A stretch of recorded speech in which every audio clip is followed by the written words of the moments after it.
My name is Killer Turkey, and today we are riding the Yamaha R6.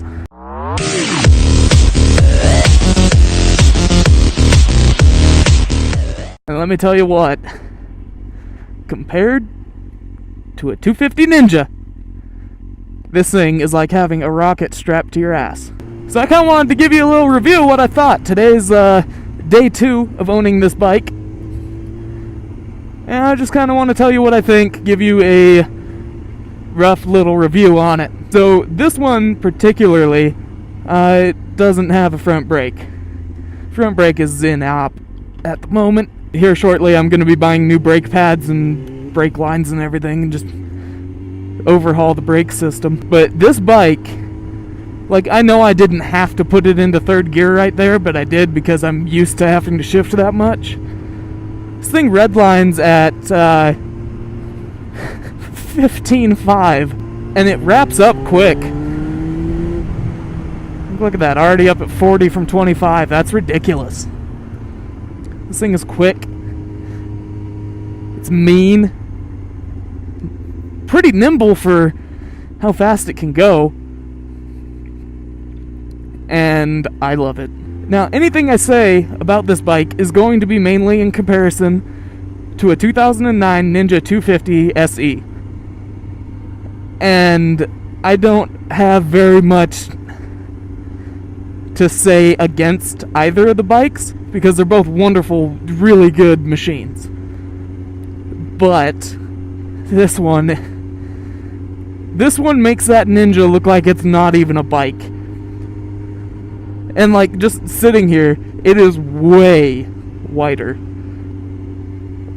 Not to the point where it's uncomfortable, but it is definitely a wider machine. That rear tire's thick, baby. 2 C's. But I mean, this one, it just sounds like a bike. Like, you give her a couple revs,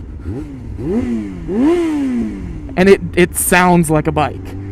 The Ninja didn't sound like shit. Yes, I am going to miss the little exhaust crackles from the Ninja. No, it's not really gonna bother me. Would I recommend this bike for a beginner? Fuck no, I would not.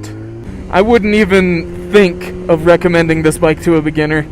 Even if they did go through the motorcycle safety classes, I learned so much on that little Ninja. Because this is, in my opinion, keep in mind everything I'm saying here is my opinion, obviously, but this bike is way less forgiving. Like, I'm barely touching the throttle to be going 25. And with the Ninja, you're about half throttle or a quarter throttle. I'm not even a quarter throttle here. I'm like an 1/8, maybe even a 16th. I'm barely even rocking that throttle back. So it's definitely like torquier. There's way more torque in this, obviously.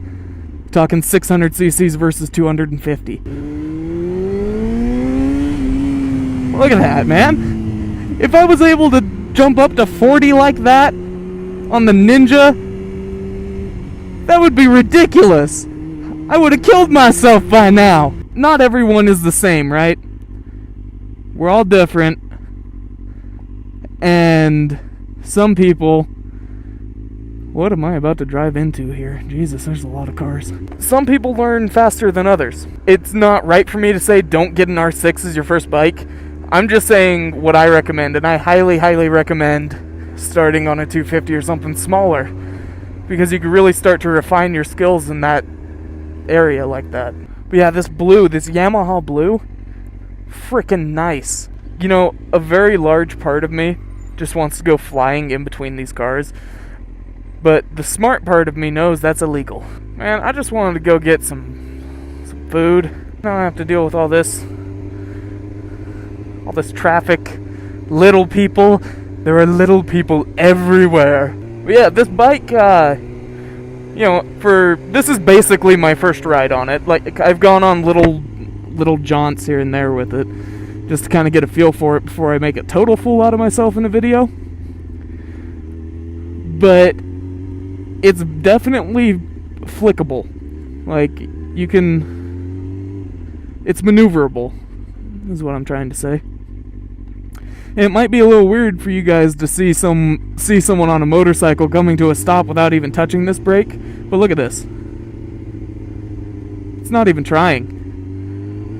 So I need to get that looked at, and that's why I'm restricting myself to staying in town here for a little bit. Because at 25, 35 max, and with my following distance, if someone has to do a quick stop, I can also stop in that distance with just a rear brake and not locking it up. So, you know, obviously there's nicer R6s out there than this one here. But I've fallen in love. You see, this bike is my new compadre already. Like, Maria, I know we had good times and everything, but you're just not as fun. This bike, I don't know if it's all R6s, but your kickstand shutoff, it's non-existent. That sensor is, it's gone. So my kickstand is down, but my bike's still running. So that's something to keep in mind, for me at least, because I'm used to that Ninja. I could just kick the stand down and be good. Oh man, this thing has a way better drum to it. Anyways, thank you guys so much for watching this short little video. If you liked it, leave a like down below. Comment, tell me what you want to see next. And I'll see all you beautiful people in the next video. Maybe if this glove comes off. Jesus. Bye.